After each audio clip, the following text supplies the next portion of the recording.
1. Lately, I've been having a strange issue with my customers.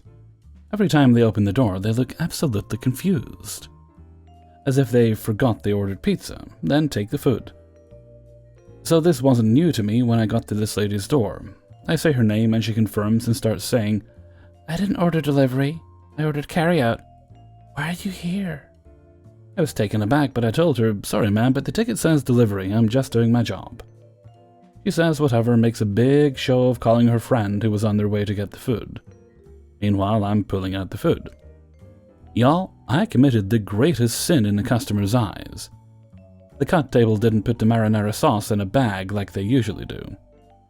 So as I go to pull the contents out, it swan-dived past me and hit the ground. She was pissed. She went off on a tirade, took the boxes and went through each of them. Then she checks the receipt and loses her shit even more. "Why am I being charged more? I was told..." "Delivery charge? Nope, I did not ask for delivery." I'm telling her I can't help her with that, she will have to call the store, but I will come right back with fresh marinara. She then tells me I will be right back and I will refund her $3 because she didn't order delivery. She wanted it by cash, she didn't want the stupid 3 to 5 business days. As she slams the door, she shoves my pen back stating, "And since I didn't want delivery, I'm not tipping." Okay, lady, I get it. I quickly left and called the manager on duty, who I should introduce before continuing. KK is the assistant manager. She is a no-nonsense, won't-take-your-bullshit manager. Seriously, if you saw our reviews, everyone complains about how unprofessional she is and needs to be fired. What they don't tell you is, A, they threw a massive fit over the mask law, then leave a scathing review about how mean she is. We had so many complaints the mask law was taken down, and the Karens strutted in with smug-ass looks. B, they point at the screen at a random name, say it's theirs and walk away. Only for their daughter to call saying they got the wrong order, then they threw a tantrum when they found out they had to pay. The order they insisted was theirs was a prepaid for someone else, and demanded free food. C, they demand free things and KK looks at them, like she looks at me when I'm being an idiot. She is also my best friend of 13 years, and lived together for 3. Does she give me leniency? No. She's not afraid to kick my ass if I'm not working. She actually prefers me working with her because she knows the dishes will get done. She's a bitch. A very professional, I'm not going to kiss your ass, but I'm only a bitch when you scream at me kind of manager. I love her. So the angry lady calls her after I get off the phone to give her a heads up. At our store, you ask for carryout or delivery. If it's delivery, you ask for an address. If it's carryout, you just ask for the phone number. Lady gives the address. She's saying that she thought it was to make sure it was her. KK explains her the difference, only to get yelled at more because she wants those $3 back. She can't get a refund because she took the product. It's a mess.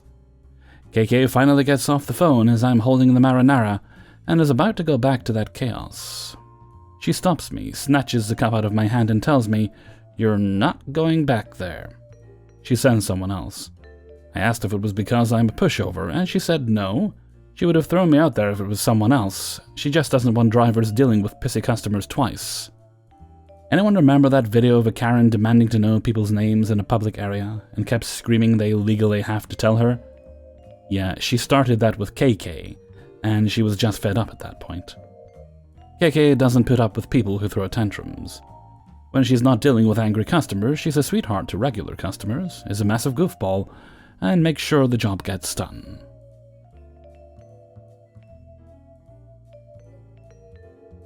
2. I'm obviously a driver, and I've worked at one of the big 3 for about a year. Well, I did until a week ago, when I walked out.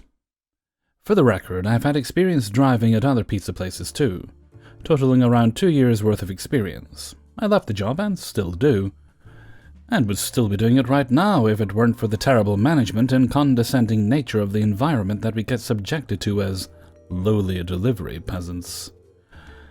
Aside from frequent car maintenance and bad tip days, the job isn't all that bad for what you can make overall.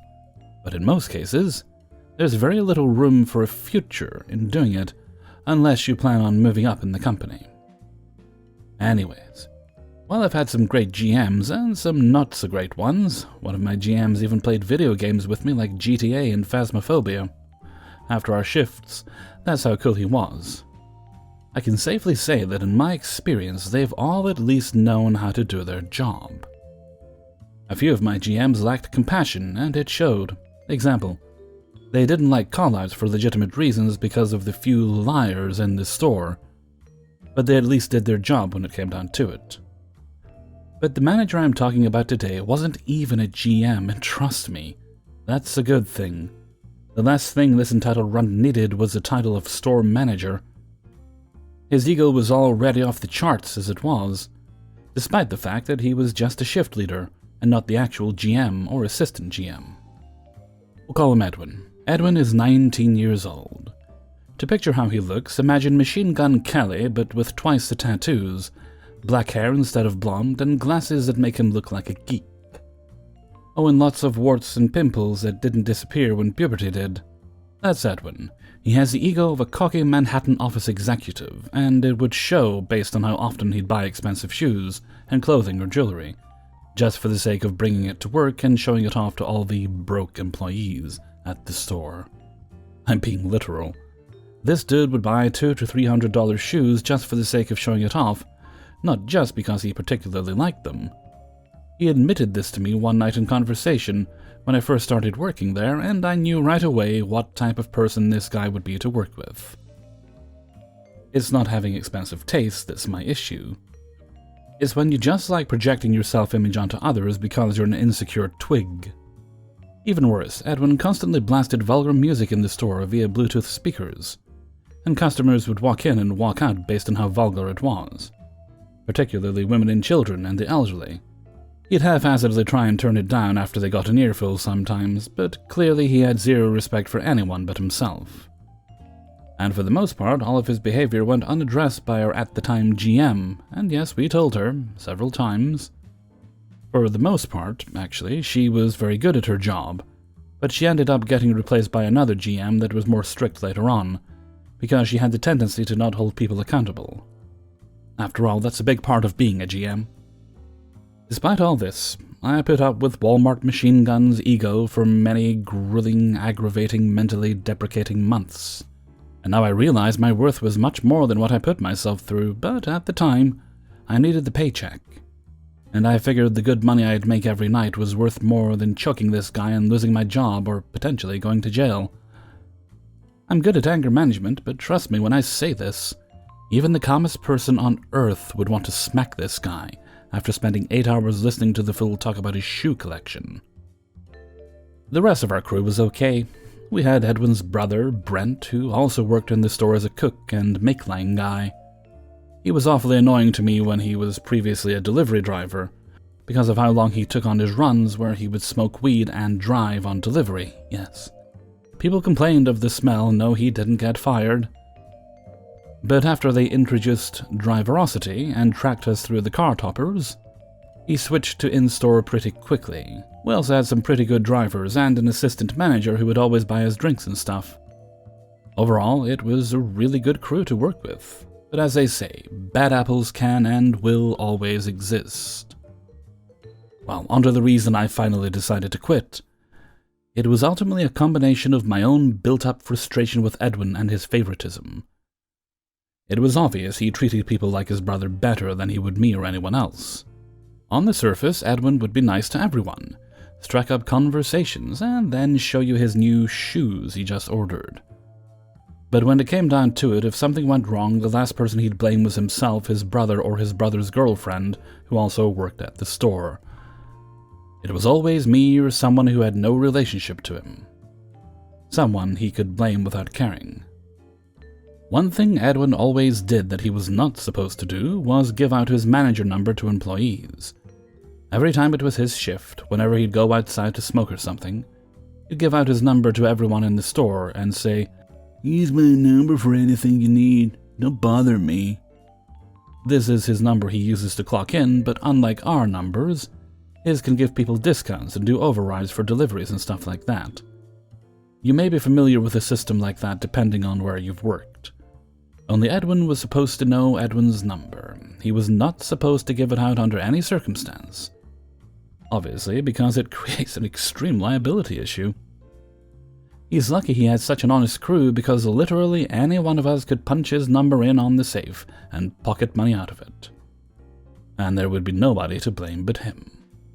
Because who else had the number to unlock the safe? Well, last week Edwin was slammed on the make line with pizza after pizza. He had one driver helping him along with his in-store people. We were training a new driver that night. He was already delivering on his own, and I was catching pizzas that came out of the oven to cut and box. 3 deliveries popped up in the same area. I tell Edwin the new guy should probably take all of them, since there was no point of us following each other to the same place. Edwin agrees. The new driver clocks out on his multiple runs. But because it's more than 2, it needed a manager override. So being confused, the driver tells me it won't let him clock out on the deliveries. So seeing that Edwin was still busy, I punched in his numbers. That was my mistake. As soon as Edwin was free from the make line, he went over to the dispatch screen to check on the deliveries, and notices the new guy's on 3 deliveries, which is impossible without his override. Edwin turns to me. How did the new guy clock out on his deliveries if he would have needed my override? I put in your number because you told us to when you weren't available. You weren't fucking supposed to do that. Now you've created a safety issue, and I've got to call our manager and get my number changed. He screams. On one hand, he's right. Bottom line is, I had no right to use his number. Period. But on the other hand, the hand that weighs a ton compared to the first, he told us his number, he told us to use it, and was even okay with other people using it for fireable offenses. Like free food and whatnot. Hell, Brent always used it when he clocked out on deliveries. Edwin writes it on sticky notes and sticks it on the front counter for everyone to see when he walks out of the store. Why is it an issue all of a sudden when I use it? If he was going to hold me accountable, he should hold everyone accountable and stop giving it out in the first place. At that point, I'd had enough of this guy's shit. He already threw that fit at me a few weeks prior when I asked if he could move his truck from the driver's parking area. So at this point, I called his shit out. I wasn't having it anymore. I told him right there that the double standards that he practiced were really stupid, and that if he was going to lose his mind over me helping him out when he was the one who told us to, then I quit. I also made it clear that he was the one who created the safety issue by literally handing his numbers out to everyone like cookies when he goes to take a 20-minute shit. And that makes him lose his mind even more. Up until this point, I hadn't actually swore.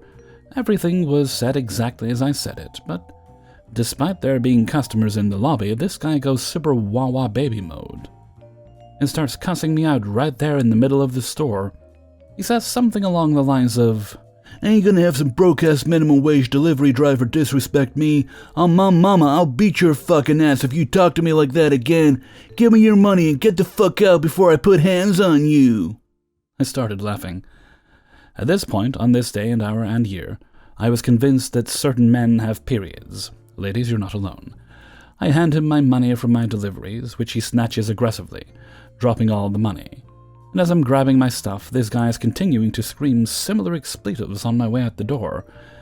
Getting a bit annoyed at how he continued on in front of the elderly couple in the lobby, I simply told him, "Step outside, and we can talk about it like adults if you want." Because even though I just quit, there were still innocent customers in the lobby, and I didn't want them to have to experience our immature manager's hormonal rage. Well, Edwin, being the dumb fuck he is, takes that as an invitation to come outside and fight, despite the fact that I clearly said we could talk outside without the need for yelling.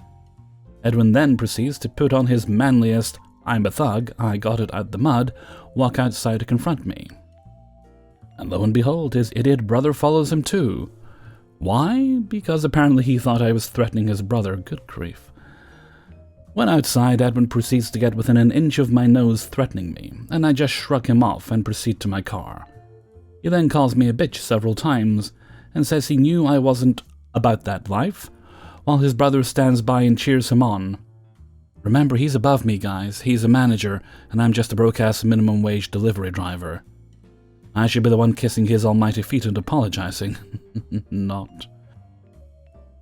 I went to pull my phone out to record, but before I could, he held the restaurant's door open and said, "I apologize for my behavior, have a lovely night," to the poor elderly couple that rushed themselves out of there in a hurry. I couldn't help but laugh again at how moronic he is.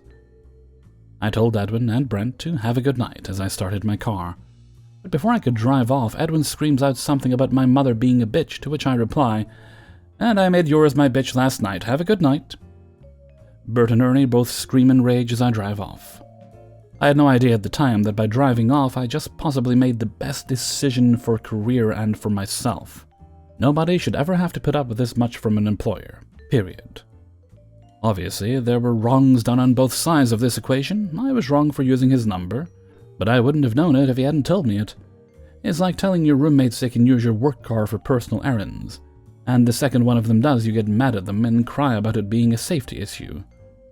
You're the one who told them where the keys were and gave them consent, you potato brain. This guy clearly has no need to be in any position of authority based on the way he acts. Him being a shift manager at a major chain is, in itself, a liability issue. The wrong employee could use his ignorance against him, and it could cost him his job, or at worst his freedom. His immaturity has a lot to do with his age, and I'd agree considering I'm not much older than him, and also admittedly have anger issues of my own. His immaturity has a lot to do with his age, and I'd agree considering I'm not much older than him, and also admittedly have anger issues of my own I deal with. But the difference between me and him is I'm resilient. I've learned to hold myself back and treat situations I do or don't like with the same reaction. I should have just not used his number. I knew better even when he told us we could, and it would have avoided this whole issue. But maybe it was a good thing I did, because it was about time I got the guts to get out of there and better myself in my career. He worked way too often, and the other managers would work morning shifts, so I always had to deal with Edwin's dumb crap on a daily basis. And seeing that Edwin had currently been meat-writing the new GM to get on his good side, I wouldn't doubt that he got away with all this scot-free. I guess the lesson learned from this one is always follow the rules, listen to your managers, but don't do anything you know isn't right. That's what created this entire debacle, me listening to the word of my immature man-child shift manager and not my common sense. Regardless of how things turned out, I hope you guys enjoyed this story, as it took me well over an hour and a half to write. Hopefully, your management isn't like mine was. 3. So I deliver in a relatively small town in Tennessee, with a very high proportion of rednecks and, for lack of a better term, white trash. Every time I walk up to a house and I'm unsure if I'm in the right place, they don't have numbers on their mailbox, or I can't read the apartment number, I get really nervous. I've heard many rednecks whack poetic about how they wish a motherfucker would try to break into their house so they could see what happens. I'm talking about the kind of people that get a hard-on when they think about blowing someone's brains out so that, for once in their useless life, they can feel like a hero. Not to mention my fear of accidentally going to some tweaker's house, only to get shot through the door because they think I'm a cop. I've tried to tell myself it's an irrational fear and that no one is going to pull a gun on a pizza guy. Well, a few days ago I had a delivery out to the sticks. It was this little cul-de-sac on the outskirts of our delivery range. Definitely in the country, but it was still a fairly nice neighborhood you would expect to be inhabited by old people and families. Very clean, nice lawns, etc. It looked pretty solidly middle class. So I go up to the house with my order in hand and knock on the door. I'm waiting a minute and no one comes, so I knock a little harder.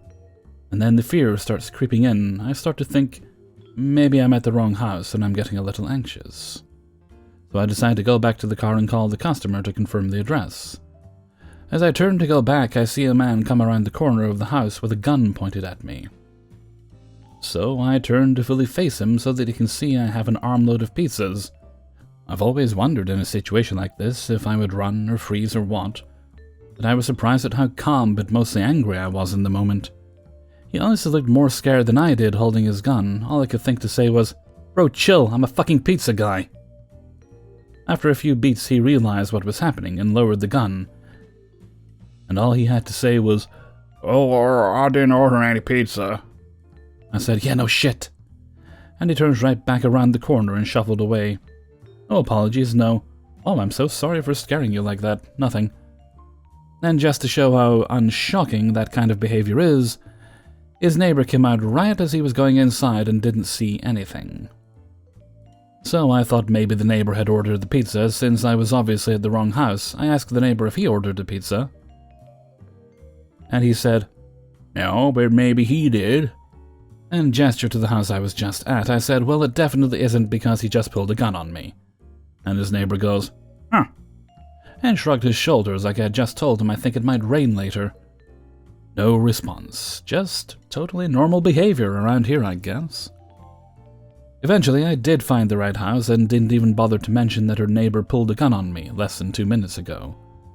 On my way back to the shop, I thought about calling the cops, but decided it wasn't worth it since they wouldn't do anything because I was on his property, even though it is technically illegal to brandish a firearm against someone who isn't threatening you. I still can't believe that whole thing happened. Like, did this guy think home intruders knock? Did he think I was a polite robber who wanted to knock twice and make sure he was okay with me breaking into his house? I hope no Jehovah's Witnesses ever show up to his house. Has anything like this happened to you guys? Please tell me your stories. 4. Been delivering full-time 23 years and just got out of the job. Guess you can say I've been retired. That's a whole other story, though. In my time, I've learned some people will tip and some won't. You get used to the serial stiffers. It all averages out at the end of the week. However, it's not often one of your best tippers becomes one of your worst stiffers and doesn't even realize it. Meet John. John is a Vietnam vet, a former paratrooping army medic with a propensity to go into long, rambling stories about his time in the jungles of Vietnam at any opportunity. He is a long-time widower, living alone in a small ramshackle cabin by himself, at an old dumpy motel turned into low-budget apartments with shady tenants. And honestly, he looks like Santa Claus. He could be a mall Santa. The guy has numerous health problems stemming from his time in Vietnam getting exposed to Agent Orange. In fact, the last 5 years he's been telling me he's on death's doorstep. How he's just gotten out of another hospital stay where they jumped his heart 3 times, and he doesn't think he's got long to live. Might be the last time he sees me. I've been hearing this for 5 years. Most recently, he told me back in May that he probably wouldn't live past July, but he's still kicking. The guy is also an insomniac and admits he's been addicted to opiate painkillers. The Veterans Administration had prescribed him for over 25 years. And some days, when his meds haven't come in the mail, or on at least the one occasion, when his heroin addict neighbor stole his FedEx overnight narcotics shipment, he's been in full-on opiate withdrawal. This guy's like a hoarder, but he's never let me see the inside of his small cabin past the front door, although I can see junk piled to the ceiling and falling out the front door, and a foul odor coming from inside. He's also quite lonely and desperate for conversation, I think. In fact, when I deliver to him, it's hard to get away without literally turning your back in mid-conversation and walking away. He just wants to talk and talk some more.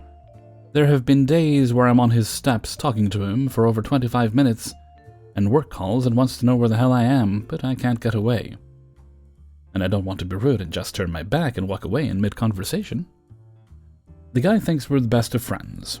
He even invited me over in my off time to drink beer. One day at dinner rush, he wanted me to watch a 15-minute YouTube video of a 12-year-old Russian trumpet soloist, when I let him know I played trumpet in high school decades ago. When I'm off shift, or even on vacation, he tries to call my personal cell phone that he saved the number from all the times I've had to call him to let him know I'm there with his food. This guy has had hundreds of deliveries and spent thousands and thousands of dollars over my decade at my store.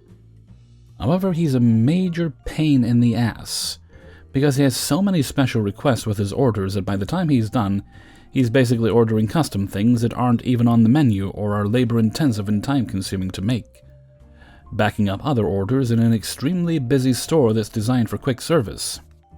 He orders such strange requests that have been messed up so many times where he gets credit, that in recent years I stopped delivering and make his food myself for 20 minutes so it's right and I don't have to listen to him complain or call for credit. I've lost track of how many credits the guy's gotten. When he calls, whoever answers the phone comes and gets me and takes the order. Because we've learned nobody else will get it right. and the guy expects everybody in the store should know his custom orders because he orders so often. We're all just supposed to know how to make and even pack the custom stuff he orders. Like he's ordering from a gourmet restaurant. Yes, it even has to be bagged up in a special way he wants. His requests are ridiculous. The pasta can't be in the aluminium dish it comes in because it makes the sauce taste like aluminium. Sauce has to be on the side. Pasta needs plain butter so it doesn't dry out. Hard-boiled eggs need to be cut in 1/6. Wants me to stop at a gas station to pick up drinks we don't carry. He always wants a huge stack of napkins, forks, knives, and asks for things like a half pint of black pepper, oregano, romano, basil, salt, crushed red pepper, sugar, basically whatever he's short of in his pantry. He's not supposed to get that stuff free, but because he's such a regular, he gets it.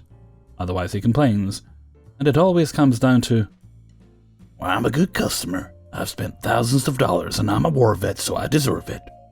We've considered cutting him off, but he's literally one of our most regular delivery customers who spent many thousands of dollars with us, so we can't. He says there's no problem when there's a long wait, but then if the wait goes too long, he calls angry. Because he has diabetes, his blood sugar is getting low, and he needs to eat before he goes into a coma. And he tried to make us responsible for getting him fed before he loses consciousness. Also, on occasion, when you arrive, he's taken too many pain pills, and passed out and you can't roust him. Vicodin and OxyContins don't work no more, so now he gets hydromorphone, which is essentially prescription heroin. Food goes back to the store, and you have to make a return trip when he calls in looking for it. Just recently, I arrived late. He was napping on his porch, and when I woke him up, he thought it was the following morning, and I was really late. Like 12+ hours. I had to explain it had only been 2 hours and a half since he ordered, and we told him when he ordered that it was going to be an abnormally long wait. Then he came out of his haze and realized it wasn't the following morning after a little confusion. So, okay. Just so far, an annoying regular. But the first 6 years I delivered to him, it was a $5 to $10 tip every time, up to 3 times a week. Fair enough, I was making money off him, and went out of my way to fulfill all his requests and get his foot out ASAP because he was a good tipper, despite being a pain. I put on my customer service act and treated him like he was a personal friend that I go out of my way for, even though it was all an act and I just wanted money. Now this guy is a chain cigar smoker. He buys buttloads of cigars on eBay or cigar websites that he spends all his night shopping on. Good cigars, not cheap gas station stuff. He knows I'm a heavy cigarette smoker. So one day, about 5 years ago, he offered me a cigar as a tip. I take whatever anybody wants to give, and I fake to genuinely thank them all, even if it's a 25-cent tip. I'm not a big cigar fan, even as a chain smoker. In fact, cigars make me vomit. I thought this was a one-time tip, but the next time I went, he offered another cigar instead of his usual $5 to $10 tip. I accepted, lied, told him I really enjoyed the last one, thank you so much. Well, from that day, the tips stopped. For the last 5 years, I've gotten not a cent in tips, but a cigar each time. He even gave me a cigar humidor a few years ago. He's literally given me hundreds of premium cigars over the last 5 years, which I toss in the humidor and give away once or twice a year to an out-of-state golfing friend who smokes cigars when he comes home for a visit. Sometimes I burn them on the patio at my house to keep the mosquitoes away. I never smoke them, but the guy genuinely thinks I enjoy them. I should have rejected his cigar tips for cash the second or third time he offered them, but stupidly, I thanked him each time and told him I really enjoyed the smoke, thinking it was just a 1 or 2 time thing. I didn't realize for the next 5 years that every single tip would be a cigar, and I've lied about smoking them for so long I couldn't suddenly tell this guy that I don't really even like them and give them away. And every time I go, he'd want my take on the last cigar he gave me. I have to make things up and tell him I really like the flavor, the blend or texture, the fine notes, etc. I've recommended he not give me his best cigars because I'm not sure I'm experienced enough smoking them to really enjoy them to their full potential. But he didn't take the hint and gives me another cigar. Now, I used to dream about shoving these cigars up his ass. I used to feel guilty wishing the Grim Reaper would hurry up and come instead of blowing it off for another day. But now I'm retired, and ironically, after a month of being unemployed, I'm starting to miss this old man. One of the best tippers turned into my worst stiffer.